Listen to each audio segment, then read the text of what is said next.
नमस्कार, राष्ट्रीय जगत विजन न्यूज में आपका स्वागत है। मैं हूं आपके साथ वीना। छत्तीसगढ़ को अगर हम घोटालागढ़ कहें तो शायद कहीं गलत नहीं होगा। छत्तीसगढ़ के बहुचर्चित शराब घोटाले को लेकर ईडी ने एक बार फिर कई बड़े खुलासे किए हैं। ईडी ने अपनी चार्जशीट में बिग बॉस नाम के एक व्हाट्सएप ग्रुप का खुलासा किया है, जिसमें छत्तीसगढ़ के पूर्व मुख्यमंत्री भूपेश बघेल के बेटे चैतन्य बघेल, सौम्या चौरसिया और शराब कारोबारी अनवर ढेबर समेत अन्य लोगों के शामिल होने के प्रमाण मिले हैं।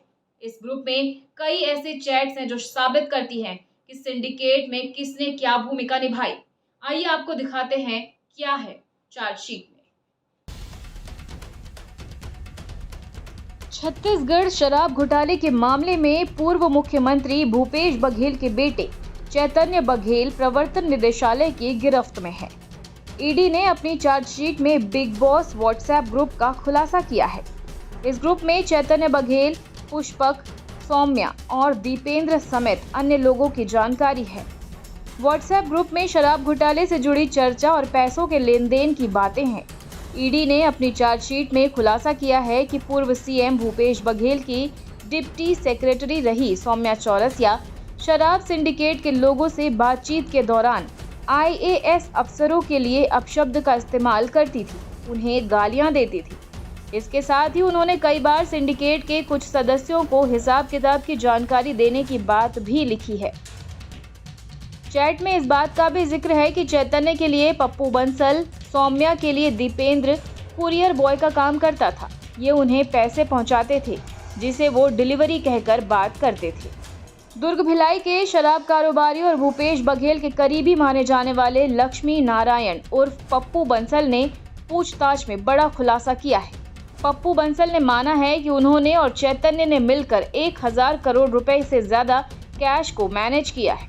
बंसल ने बताया कि ये रकम अनवर ढेबर से दीपेंद्र चावड़ा और फिर कांग्रेस नेताओं राम गोपाल अग्रवाल और के श्रीवास्तव तक पहुंचाई जाती थी। बंसल ने यह भी स्वीकार किया है कि 3 महीने की अवधि में ही उन्हें 136 करोड़ रुपए मिले हैं। ईडी ने आरोप लगाया है कि चैतन्य ने अपने विट्ठल ग्रीन प्रोजेक्ट और बघेल डेवलपर्स एंड एसोसिएट्स में शराब घोटाले की रकम निवेश की है। असल खर्च 13 से 15 करोड़ रुपए का था, लेकिन दस्तावेजों में मात्र 7 करोड़ 14 लाख दिखाया गया है। वहीं डिजिटल डिवाइस की जांच से पता चला है कि एक ठेकेदार को 4 करोड़ 2 लाख रुपए कैश में भुगतान किया गया, जिसका हिसाब रिकॉर्ड में नहीं था। इसी प्रोजेक्ट में त्रिलोक सिंह ढिल्लो ने 19 फ्लैट खरीदे, लेकिन भुगतान खुद किया। ईडी के मुताबिक ये सब ब्लैक मनी को व्हाइट करने के लिए दिखावा किया गया है। ईडी ने जब अनवर ढेबर, अनिल टुटेजा और सौम्या चौरसिया के मोबाइल की जांच की तो चौंकाने वाले चैट्स मिले हैं। अनवर के मोबाइल में चैतन्य का नंबर बिट्टू नाम से सेव था। इसमें पैसों की डीलिंग और नकली होलोग्राम बनाने तक की चर्चा थी। कारोबारी अनवर ढेबर ने सिंडिकेट बनाने के लिए फरवरी 2019 में जेल रोड स्थित होटल वेनिंगटन में प्रदेश के 3 डिस्टिलरी मालिकों को बुलाया। इस मीटिंग में छत्तीसगढ़ डिस्टिलरी से Naveen Kedia, Bhatia wines private limited से भूपेंद्र पाल सिंह भाटिया और प्रिंस भाटिया शामिल हुए। साथ ही वेलकम डिस्टिलरी से राजेंद्र जायसवाल उर्फ चुन्नू जायसवाल के साथ हीरालाल जायसवाल और नवीन केडिया के संपर्क के अधिकारी संजय फतेहपुरिया पहुंचे। मीटिंग में इनके अलावा एपी त्रिपाठी और अरविंद सिंह भी मौजूद थे।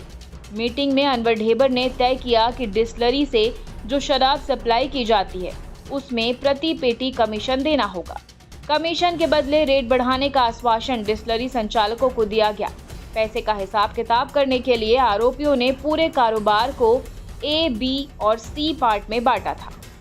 और फिलहाल खबरों में इतना ही। अपडेटेड रहने के लिए हमारे चैनल को सब्सक्राइब कर लीजिए। नई खबरों के नोटिफिकेशन के लिए बेल आइकन जरूर दबाइए। नमस्कार।